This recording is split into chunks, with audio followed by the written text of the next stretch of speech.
And welcome back to the X Zone, everyone. I am Rob McConnell. We're coming to you from our broadcast center and studios in Hamilton, Ontario, Canada.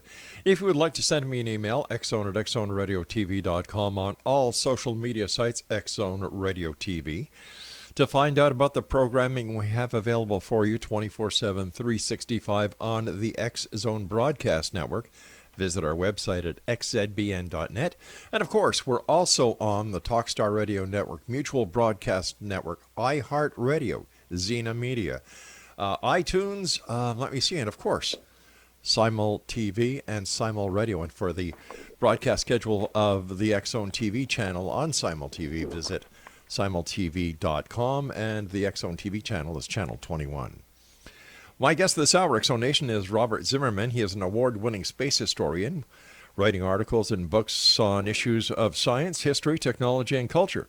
His newest book, The Universe in a Mirror, the saga of the Hubble Space Telescope and the visionaries who built it, that's published by Princeton University Press, tells the sometimes heartbreaking story of the men and women who conceived, designed, built, screwed up, fixed, and then used the Hubble telescope. His previous book, Leaving Earth, Space Stations, Rivals, Superpowers, and the Quest for Interplanetary Travel, was awarded the Eugene A.M.M. Award by the American Astronomical Society for the Best Popular Space History in 2003. In 2000, he was the co-winner of the David N. Sacrum Award, given by the High Energy Astrophysics Division of the American Astronomical Society for Science Journalism. His website, BehindTheBlack.com. And Bob Zimmerman, welcome to the X Zone. I'm very glad to be here, Rob. Thank you for having me. It's a great pleasure, sir. How did you get started as being a space historian? Well, the philosophy of my life has always been one's work should be one's hobby. Love it. And that doesn't mean you're necessarily going to be rich, but it means you'll be at least happy in what you're doing. You and mean so, that? So for many years, I was actually, my first career out of college was really to get into the film business. I was trying to learn how to make movies and write stories that would appeal to me. And after about 20 years of that, of making really many very worthless, bad films where it's pitiful how bad that industry is in terms of quality and art. It just is just terrible. I just got sick of it, and I said, I'm going to start doing things that interest me, writing things that interest me, and I tend to be a very optimistic person. And one of the things that's always intrigued me in all aspects is exploration, pushing the unknown.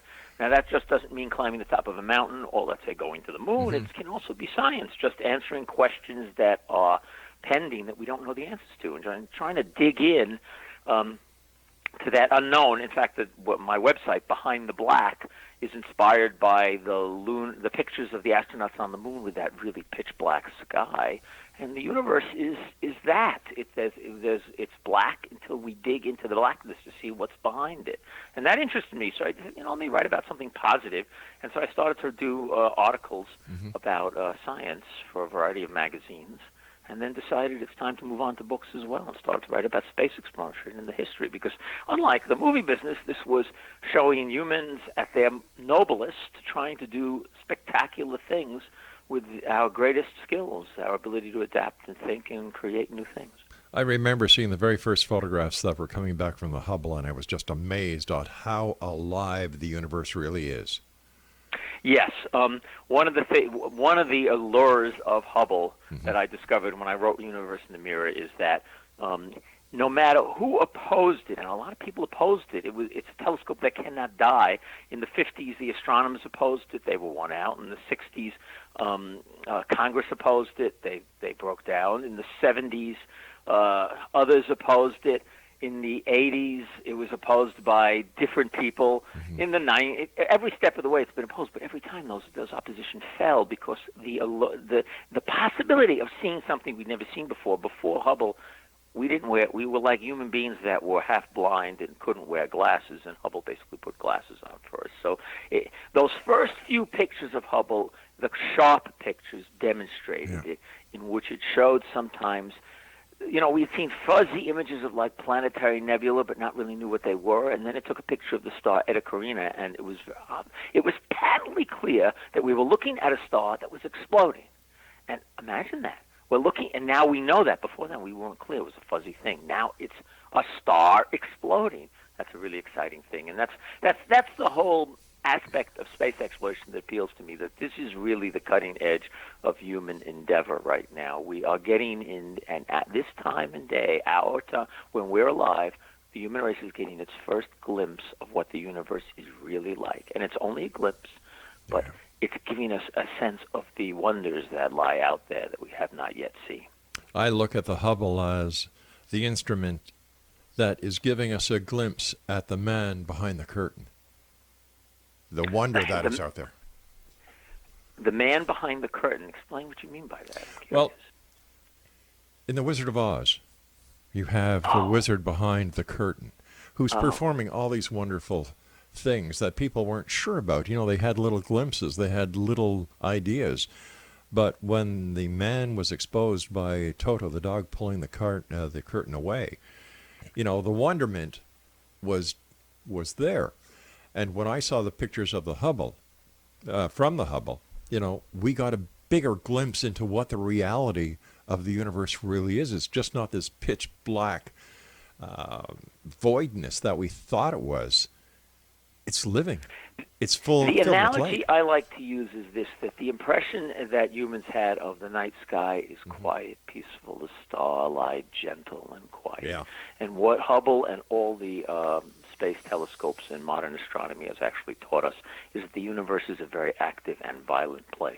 And also a place of infinite variety. One of the things that has struck me endlessly about the planetary exploration that's been going on since the 50s is that every single object that we have gone to in the solar system, that's every single one, from planets, comets, moons, asteroids, every single one has been completely unique. Every single one. And the best example is when New Horizons flew past Pluto and its moon Charon. Those two objects, they're almost a double planet, are completely different from each other, and yet they're in orbit around each other. They're completely different. Different look, different color, different makeup, different geology, and yet they're in orbit around each other. And that applies to every single object we've seen. You can go down the list, the moons of Saturn. Every one is unique. And that just tells us something about the majesty of the universe, and it's endlessly amazing as I track the pictures coming down from Mars and from the other planetary probes. They're constantly astonishing. Not just Hubble; it's all the images, you know, from the rovers, from the Juno orbiting Jupiter, from Cassini when it was around Saturn, and from Lost Horizons in January. Lost Horizons, January 1st, is going to fly by a Kuiper Belt object. Be the first time we get a close look at an object that is basically formed at the very outer reaches of the solar system. And we have no idea what this is going to look like. It was formed in a low-gravity environment without a lot of energy. We have no idea what this is going to look like. I can make one prediction. It's not going to look like anything else we've seen before, and that's really exciting. You know, you were giving the examples about the two moons circling the planet, and each moon was different. And for those of us who would like to see a very simple example, just look out at the night sky and look at our moon, how different it is from our planet. Yes. I mean, the Earth is a planet of life. Yes. And there is no other planet we've seen so far that has that. You go anywhere on the Earth. It doesn't matter how much of a desert or remote place. It's very rare that you don't see life. It's everywhere. It's everywhere. You can't get away from it, and you don't want to really. And no other planet looks that way. And the moon, in many ways, is the absolute opposite of the Earth.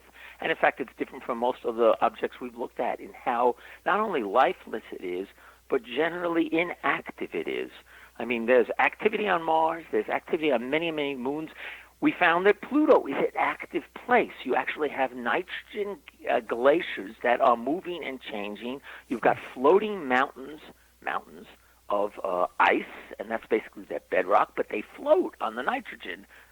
Think how strange that is. But it's active, while the moon is very inactive. Nothing really happens there. Really, very little over eons. And that's totally opposite what the Earth is. Except when mankind landed on the moon. That's when there was except movement. when humans go there. And in fact, I like to talk about our exploration is the equivalent of tracing a warm line in a dead place. All right, let's talk about that when we come back from this break. Exonation, Bob Zimmerman is our special guest. His website is behindtheblack.com. And we'll be back on the other side of this commercial break, talking more about space here in the X-Zone from our broadcast center and studios in Hamilton, Ontario, Canada. Don't forget, you can get your complimentary copy of the X Chronicles newspaper simply by going to xchroniclesnewspaper.com. I'll be back on the other side of this break. Don't go away.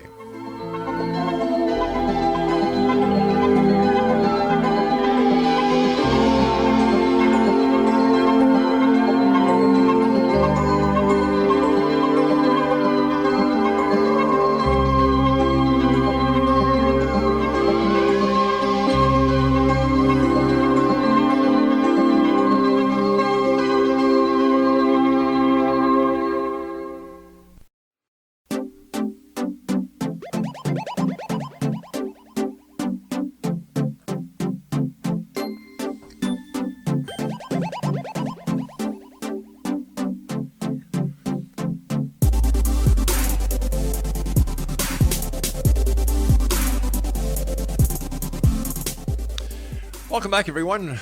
Bob Zimmerman is our special guest this hour. His website is behindtheblack.com. Bob, I briefly mentioned the Apollo missions to the moon, and they were something to behold. I remember as a young kid watching the images coming from the United States. We lived in Montreal, and we were able to watch it on WPTZ out of Plattsburgh, New York, of Neil Armstrong descending down that ladder and his infamous speech at the bottom of the ladder. And there are so many stories that preceded the mission to the moon. You've got, the different Mercury shots that led up to the Gemini, and then without Gemini, there would have never been the Apollo, because of the Gemini's ability to learn how to dock and do different maneuvers in space. But I'm sure that there were other tests prior to the Apollo that actually landed on the moon. And I know you want to talk about Apollo 8 in this interview, so tell us why. Well, first of all, back in the 90s, when I was beginning my career as a science writer and space historian, I realized that the Apollo 8 mission had largely been forgotten in the ensuing 30 years, and yet of all the Apollo missions, it actually had the greatest cultural impact and possibly the most historical importance, much more than the Apollo 11 landing. And if you talk to astronauts from that time, you will find that out. And I decided to write a book about it. So I wrote this book, Genesis, Story of Apollo 8. It's been out for 20 years. It's still in print. We just released an audio version. Frank Borman, the commander of that mission, just told me the other day, it's the best book by far of any of the books about that particular mission. And my goal in writing it was to try to make people remember or know what I saw when I was a teenager.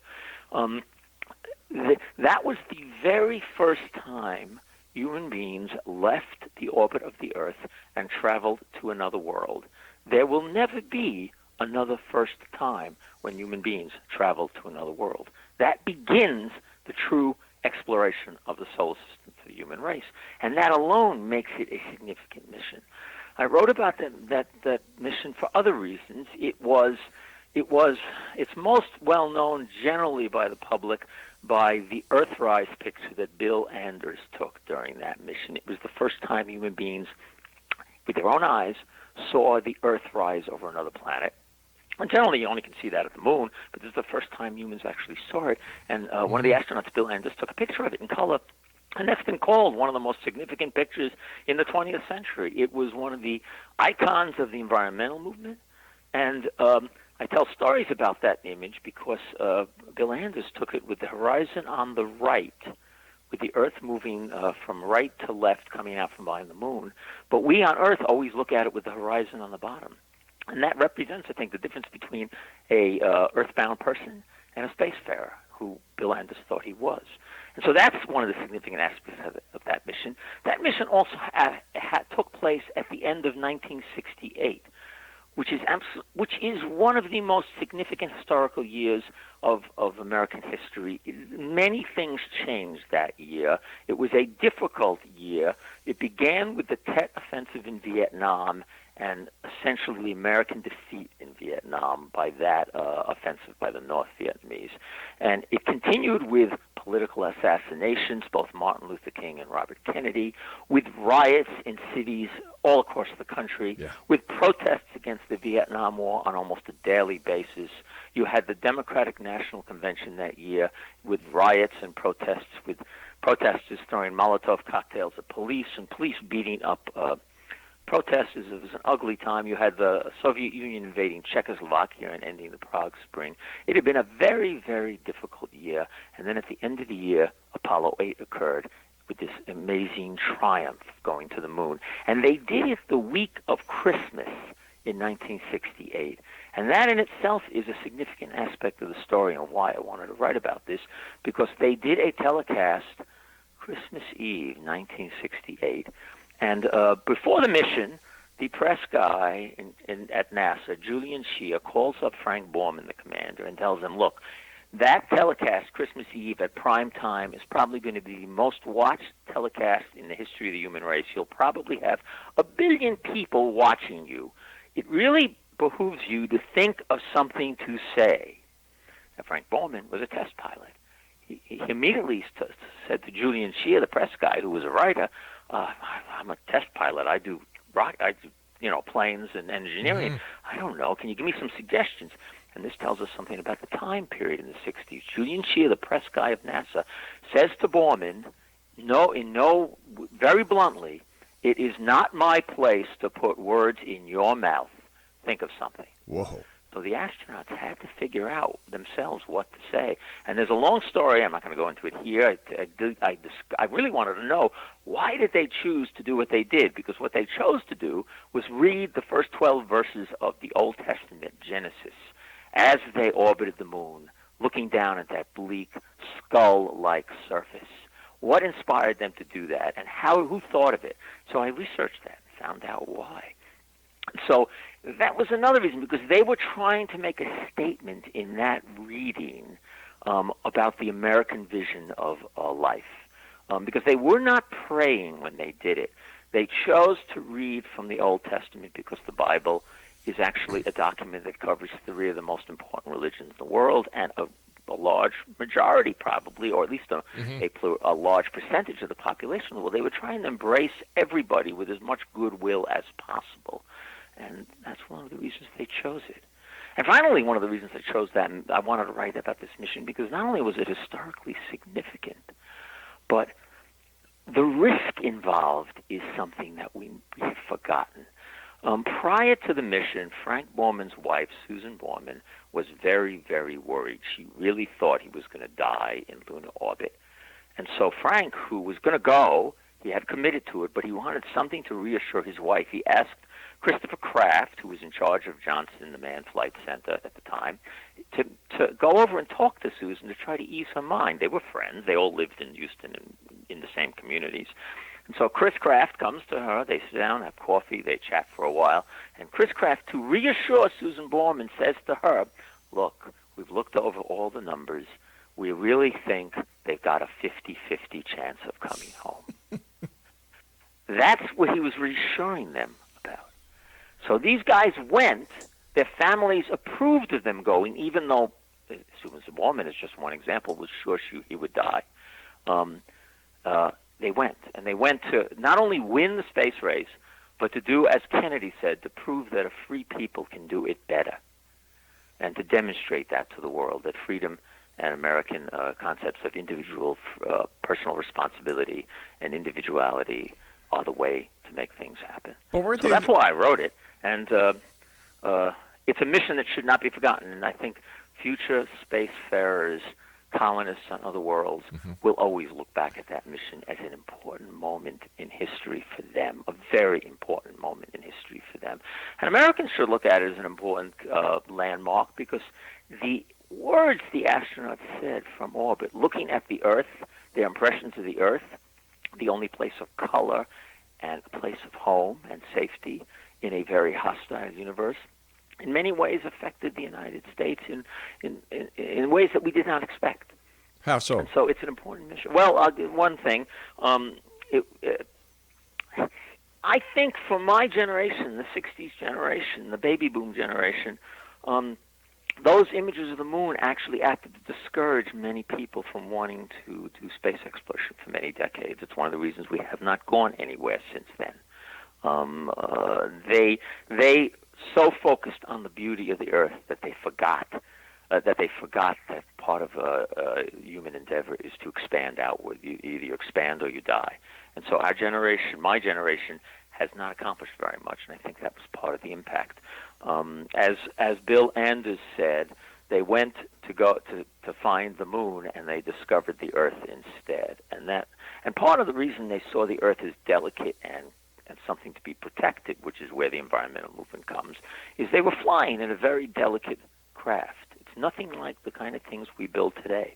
And so, that fragility that I think they projected onto the Earth and the rest of the universe, and that impacted us on Earth and changed our culture significantly. And I felt it. I very much felt it when I was a kid. The enthusiasm for space exploration, I kind of felt disappeared after that mission. Strangely enough, even though we wanted to still make the landing, and we did the landing, and I'll tell you once again, that was the period on the explanation point, because every astronaut and mission that followed merely repeated many of the things that happened on Apollo 8. I understand that, but without Apollo 8, if that had been a failure, the manned mission would have been scrubbed. Yes, and I haven't even gotten into the technical reasons and the historical reasons why Apollo 8 went to the moon when it did. One thing to mention, one of the reasons the odds were so bad, were considered so low, is that they were going to the moon without the lunar orbiter, which was supposed to act as a lifeboat backup. Yeah. And it did that exactly on Apollo 13. And Jim Lovell was on both missions. He would have died in about an hour on Apollo 8 if they had the same problem, because there was no lunar module on Apollo 8. But they went to the moon anyway, because that was the only way they could see getting to the moon by the end of the decade. Stand by, Robert. You and I have to take our break at the bottom of the hour for the news. Exonation Bob Zimmerman is our special guest this hour. His website is behindtheblack.com. We're talking about Apollo 8, its significance, its importance. And I agree with Bob. It should not have been forgotten. It played a very pivotal, important part in America getting to the moon for mankind. We'll be back on the other side of this break. This is the X Zone. I am Rob McConnell. Don't go away.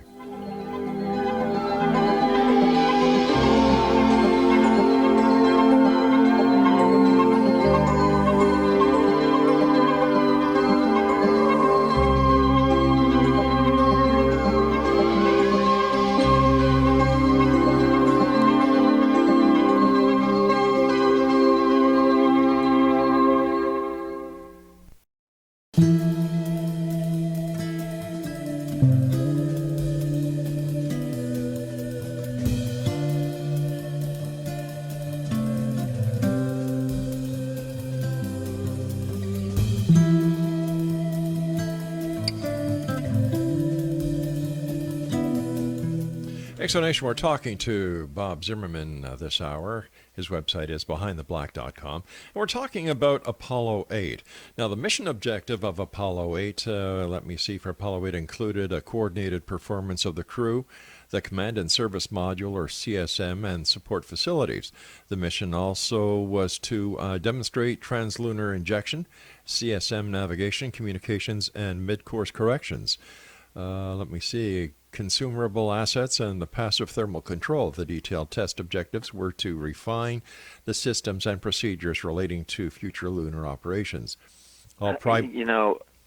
Rob, I've always been amazed how NASA can make something that is really exciting sound completely incomprehensible and boring. I must say that as you're reading what they're trying to do. Mm-hmm. And if you wish, I can now translate to what those things mean and what Apollo 8 was doing and accomplishing.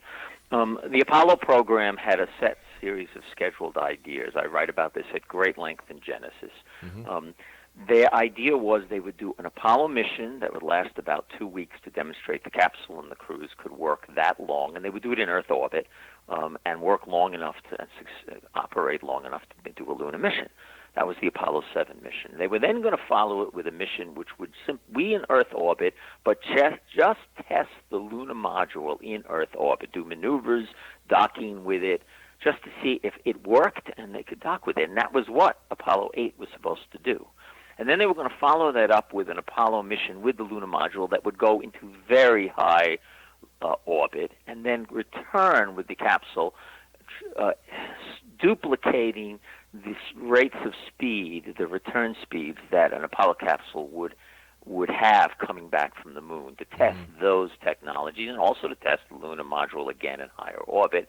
Then they would do a mission to the moon with the lunar module and test it in lunar orbit, and then they'd finally do a lunar landing. And one of the rules of this system was they would not leave Earth orbit without that lunar module. As I mentioned in the previous segment, They considered that to be a backup, a redundancy. And, of course, in Apollo 13, it was demonstrated to do exactly what it was supposed to do, because they had a serious failure in the service module. It provided the capsule its oxygen, and it happened on the way to the moon. So they had to spend several days depending on the supplies on the lunar module to get back to Earth. Okay, now what happened in the summer of 1968, the man in charge of this portion of the program, a man by the name of George Lowe, was recognizing the fact. He sat down on vacation on a beach and was thinking about the reality that Grumman, which was making the lunar module, was not going to get it done in time for the Apollo 8 mission. And so they're sitting with Apollo 7 is going to launch in the fall. It's going to do its 2 weeks in Earth orbit, and then they have Apollo 8, and they have nothing really for it to do because it won't have a lunar module. And they could do another mission for 2 weeks in Earth orbit, but I will tell you that the commander of Apollo 8, Frank Borman, and his navigator, Jim Lovell, had spent already 2 weeks together on a Gemini mission to demonstrate that you can stay alive in space for 2 weeks. And the Gemini mission was kind of interesting, as Jim Lovell described it to me. Imagine that two people get into a kind of like a slightly larger than a VW Beetle. You close the windows, you turn the engine on, you turn the wheel completely in one direction and then tie it down so you can only go around in circles, and you're stuck sitting next to the other person in that position for the next 2 weeks. And that's what it was on Gemini 7. And so neither Frank Borman or Jim Lovell were really interested in going around the Earth again for another 2 weeks. It doesn't they didn't like each other, but that didn't seem really very appealing to them. So they themselves said, we've got to think of something else to do. And so George Lowe is sitting on the beach, lying on the beach, sunning himself, thinking about this. And he finally says, well, we know the lunar module, but could we just fly a mission to the moon to test the engine that they're going to use? That's the SPS engine that they're going to use to put themselves into lunar orbit and then to get out of lunar orbit. Can they test the computer calculations about the route, how to get there? Can they test the communication systems to make sure the radios work at these long distances so they always can be in contact? Can they, the whole range of engineering, can it work at long distances? Because every mission before had been Earth orbit, as pretty much almost, except for a few Apollo missions. Every other mission has been in Earth orbit. Going to another planet has different challenges. So he thought about that. He says, well, let me talk to people. The Saturn V rocket had only flown twice before, unmanned, and on the second flight it had serious problems. It had engine problems. It wouldn't fly. It had it shook a lot, which actually caused some problems as well. And so he called up Werner von Braun, who was the chief in charge of building that, and asked him, have you fixed those problems? Could you put people on a Saturn V on its next launch? And von Braun and his people said, yes, we could. We know what the problem is, and once you fix it, you might as well put people on the rocket. And he went down the computer people, he talked to everybody involved, and they all said, let's go for it. Now, I should point out that the last person who found out that they were going to go to the moon was the head of NASA, James Webb. This was all down the line in the engineering trenches, figuring out whether this could work. And then when they finally decided they're going to go for it, they call up the head of NASA and tell him this. Of course, according to the story, when he was told, you almost went deaf with his voice on the other end of the phone. They didn't do it in person; they did it by phone. Smart. But at the same time, he was delegating the authority to the people who really knew what was going on, and he said, okay, let's go for it. And so they decided to take that risk because they also knew one of the factor was that the Soviets were known to be planning both unmanned missions, test missions flying around the moon with the same capsule that they would eventually put people on. And there was a lot of data from the CIA that suggested that in early December they were going to do that mission with 2 cosmonauts on board. They wouldn't land on the moon, but they'd fly, and they wouldn't go in orbit, but they'd go around the moon. And there was a real fear that they would beat us to do that. And so the decision was made, let's go in December of 1968 to take a chance, and if the Russians have any delays, we'll get there first. And that was the reason they went. And so the whole mission was to test all those things that NASA was describing in their typical jargon, but it was basically finding out, can we do such a thing? Were there any tense moments on that mission? Yes, without any question. I mean, one of the issues is, of course, will the SPS engine work? Mm-hmm.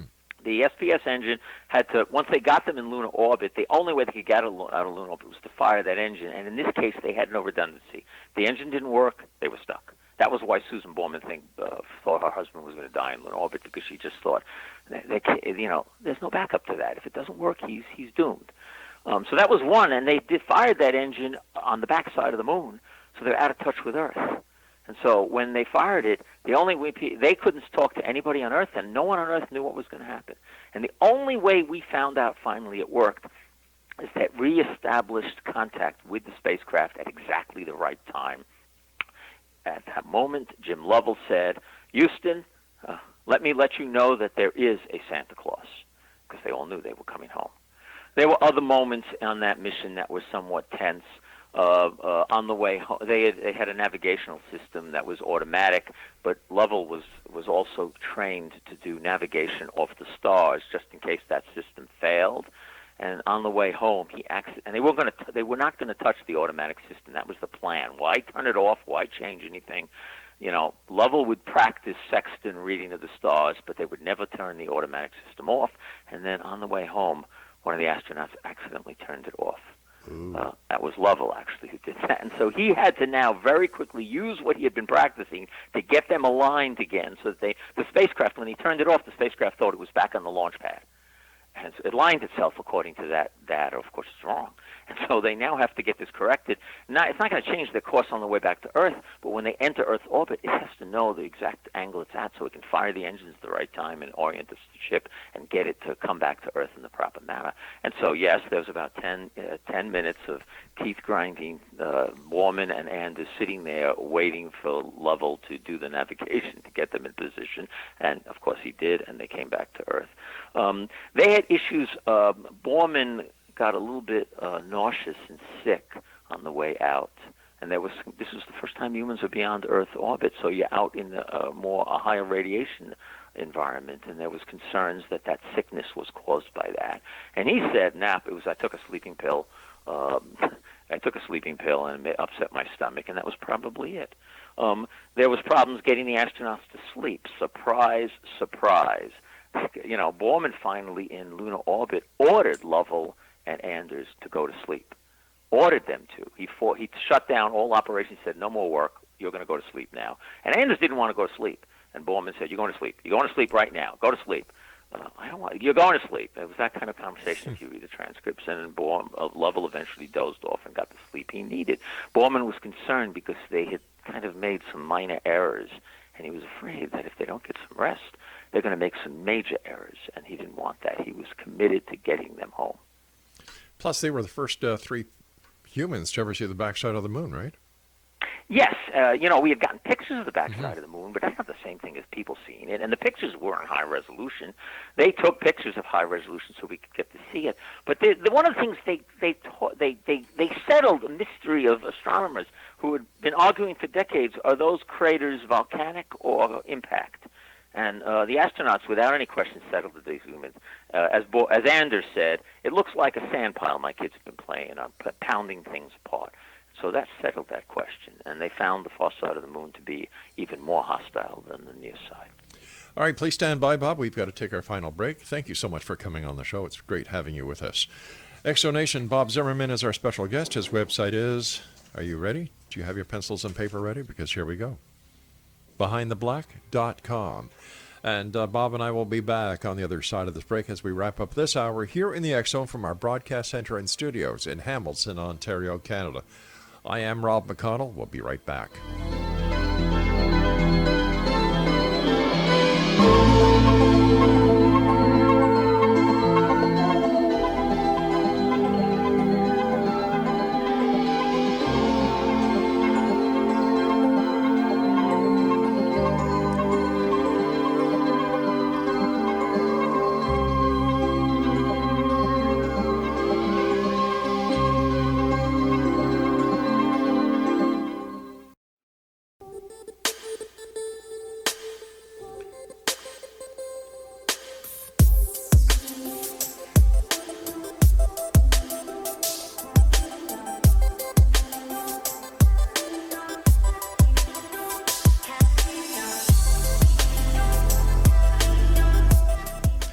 Exonation, Bob Zimmerman is our special guest. He is the author of Genesis, the Story of Apollo 8. It's out in print as well as in an audiobook.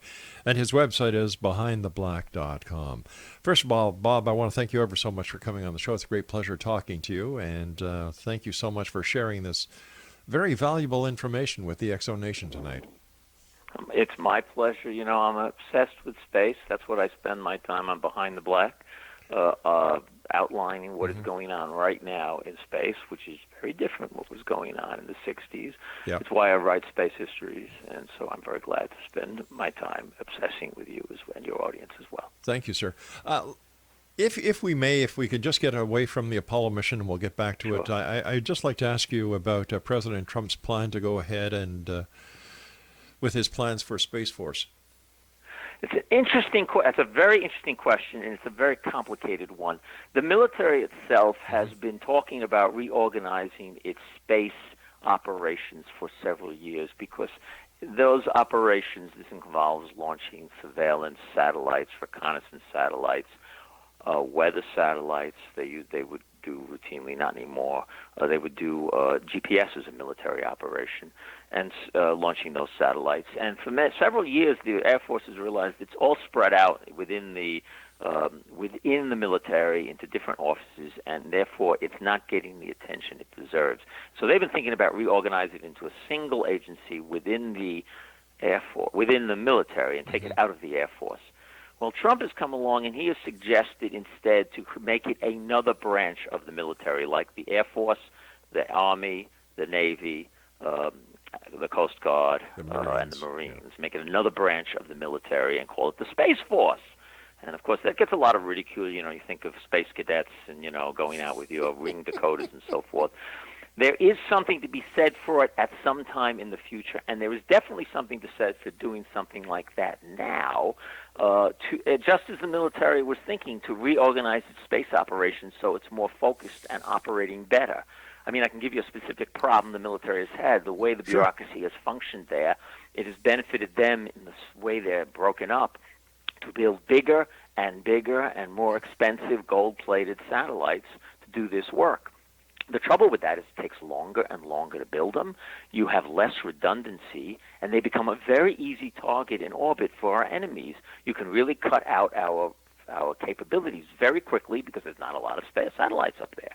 And the management in the Air Force has been trying, and the Pentagon has been trying to get the military to shift gears to launch lots of small satellites. That's where the satellite industry is shifting to anyway, to save, to create a redundancy so that an enemy can't take out one satellite and cripple us. One satellite wouldn't mean anything. You might have 1,000 up there. And they've had trouble making that switch. So the idea of doing this is a good idea. Whether or not, though, it makes sense to make a whole branch of military right now is very questionable. And what makes me very concerned is that the military has proposed it's going to cost $13 billion over the next 5 years to create this Space Force. And to me, that's an absurd pork number. It's pork. It's boondoggle. Because it's only an office. It's not a military division. It's not men in uniforms on spacecraft with their zap guns fighting enemy agents.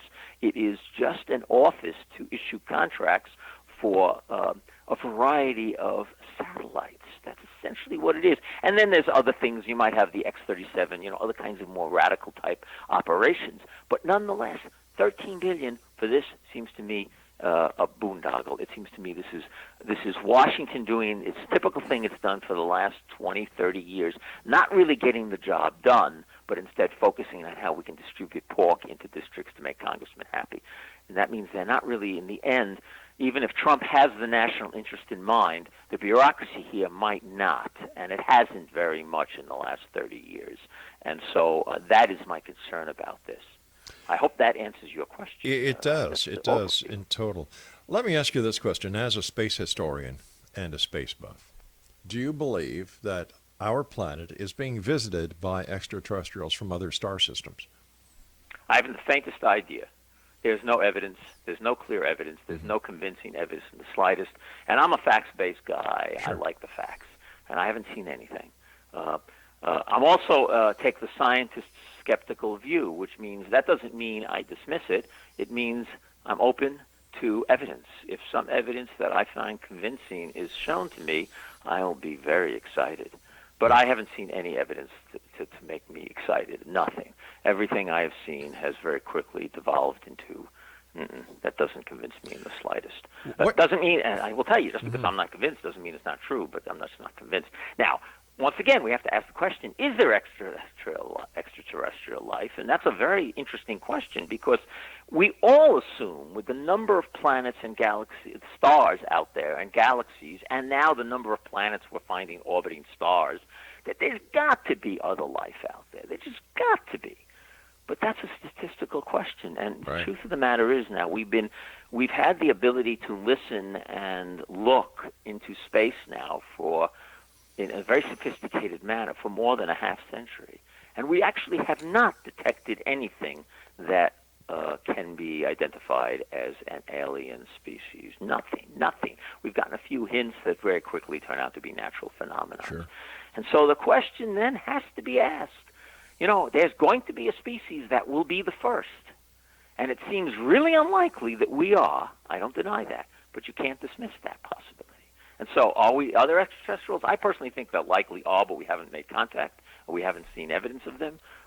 They likely are, but I don't dismiss the possibility that we might be the old ones, the very first life in the universe. It's also possible that the universe is so old that civilizations come and go and they never can make contact with each other. These are a lot of unknowns here. And that was what makes it most interesting. It's that black. It's behind the black. Sure. What's out there? And I can't answer the question, really. Don't know. Why is it so important for mankind to go to Mars, a planet that's dead, that has really nothing to offer? Well, Mars actually has a lot to offer for us in the future, because it actually has the most potential to make it livable of any planet in the solar system at this stage. The moon is a great place to learn how to build bases on another world because it's close. But eventually, Mars is a much better place to build a civilization, terraform, so forth. And why is that important? Well, this is Elon Musk's vision, and I think it applies. I agree with it in the end. If we as a species wish to survive, we really should be a multiplanetary species. Just simply redundancy. We need an Apollo capsule, and we need a lunar module, because if something goes wrong on the Earth, we'll be in trouble. And so, it's not likely something is going to go wrong on the Earth. People are doomsday-minded in our generation. But the Earth is very robust. I'm not too concerned. But nonetheless, there's no harm and there's great good in living on multiple worlds. And then there's a more fundamental thing to my mind that's philosophical, which is, as human beings, we should be pushing ourselves to do great things. It makes us better than we are. What did Robert Browning say? A man's reach should exceed his grasp, or what's a heaven for? But that's exactly it. But why spend money on going to a planet for the betterment of humanity if we can't take care of the humanity that is here on this planet first? All right. That's an old 60s question. It's the defeatist 60s idea. The fundamental thing is the way you want to do this is you want to do it with private enterprise, because in that case, nobody is spending money they don't want to spend. If Elon Musk can get a business going with rockets and spaceships that can take people to Mars, and he has customers that want to buy his product, then nobody is spending money they don't wish to spend. One of the reasons in the last 50 years we've had a problem is because we're using tax dollars which are coerced.